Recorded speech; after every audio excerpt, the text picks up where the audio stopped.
Macbeth, welcome to Liverpool. Thank you. How does it feel to be starting the Macbeth run here in Liverpool?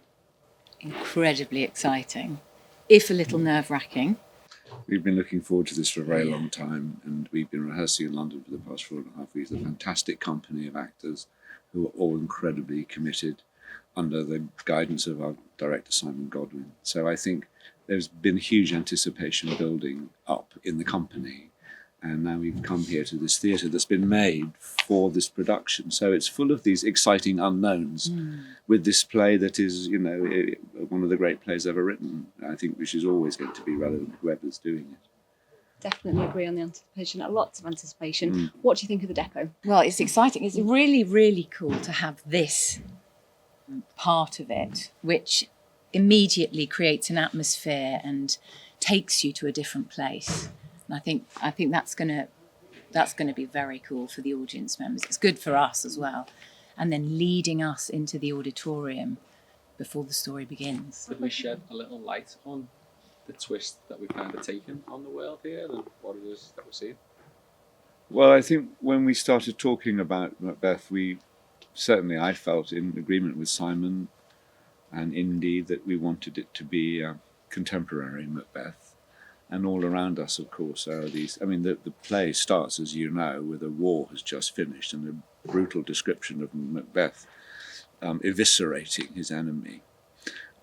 So these horrors may sound somehow romantic on stage, but of course they're terrifying and real, and they're happening now, and they're happening in the Ukraine, happening in Gaza, and sadly, wars are always with us. So we thought that to give the audience a sense of the connection with the horror and the chaos and the destruction and the devastation that is the background to the beginning of the play and indeed continues through it, we were creating with our wonderful designer Frankie this set of blasted trees and a burning car and burnt out tyres and rusty blown up corrugated steel and bits of concrete and breeze block, and everything's just sort of blasted and rotten and burnt, and that's the atmosphere the audience that's what they feel when they come in. It's sort of a vision of things that we've seen images of this on our TVs, and here it's been created.